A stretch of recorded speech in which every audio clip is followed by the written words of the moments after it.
Hi, it's Mike at 18 Reasons. Today I'd love to talk to you about the secrets, 3 or 4, behind one of the most delightful things in a kitchen. One of the most versatile and lovely ingredients I know. We're going to caramelize some onions. So to properly caramelize an onion starts with how you cut it. These are half onions, and if you look, you can see the grain of the onion as lines across the onion. Now, if you cut against the grain, what you end up getting are pieces that are all different sizes and shapes. And much like when you're trying to make a steak tender, you cut against the grain. If you cut an onion against the grain, the onion tends to fall apart. With a steak, fall apart meat is delicious. With an onion, we need these onions to hold together long enough to really brown and get jammy and beautiful. So instead of cutting that way, we're going to turn the onion like this and cut along the lines. All of these slices are going to be the same size and the same shape. They are going to cook at the same rate. And because we're keeping the grain intact, these long strands of onion are going to get soft and ooey and gooey, but not fall apart, which is what we want on top of a hamburger or alongside a beautiful steak. So there we go. We've got our onions cut. I'm going to throw these in just to not waste them. Start heating up a pan. I'm going to use vegetable oil or some other high smoke point oil. We're going to cook for a long time in that pan. So in go our onions.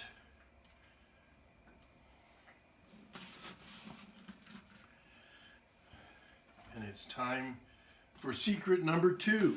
Secret number 1 is how you cut the onion. Secret number 2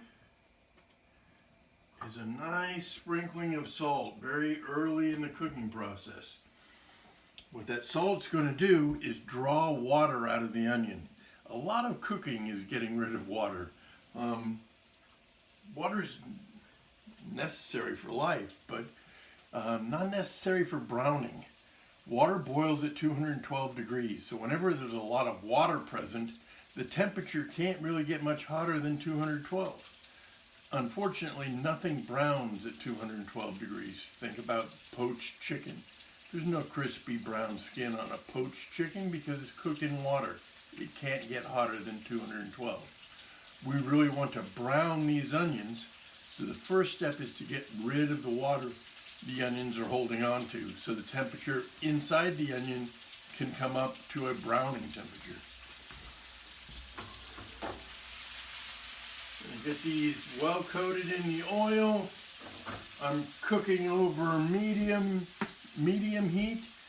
Probably the next secret of caramelizing onion is take your time. Nothing good happens really quickly. We're going to be over this pot for a while. We're going to let the natural sugars in the onion come out and caramelize. We're going to develop a really amazing and delicious flavor, but it's going to take a while. This is not a 5-minute lunch ingredient, but it's worth the investment, certainly. So as these cook down, they'll begin to get limp. We're going to throw in another secret. This one you have to be very judicious with. It turns out that things brown far better in a highly alkaline environment, a high pH. So I have some baking soda here, and I'm literally using just that much. We're not seasoning the onions with the baking soda. We're just using the baking soda to raise the pH of the environment so that the onions brown more quickly. This turns what could be a 20-25 minute project into something you might be able to accomplish in 10. And just that little tiny bit. Baking soda has a pretty unpleasant flavor. You don't want to put in a whole teaspoon of baking soda. Your onions will disintegrate and fall apart. and taste foul. So this is literally a tiny, tiny bit just for the chemical reaction of it. Okay, it's been about 7-8 minutes and we are making good progress. We've got some browning. The onions are limp. I've gotten rid of most of the water. That baking soda did the trick. The browning is definitely accelerated. Just going to give these a stir, make sure we get all the different parts of the onion onto the pan. And we're probably halfway to beautiful caramelized onions. This is kind of an indication on yield. I had a pretty good sized onion and we put the whole thing in and, well, that's hardly going to be a snack's worth of onions there. That might not even make it to the burger. I might eat it out of the pan. Okay, so elapsed time about 12 minutes and we're bringing it home.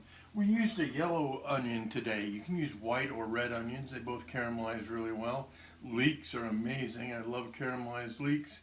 Green onions have a little less sugar in them. They're a little trickier to caramelize, but pick your favorite allium and go with it.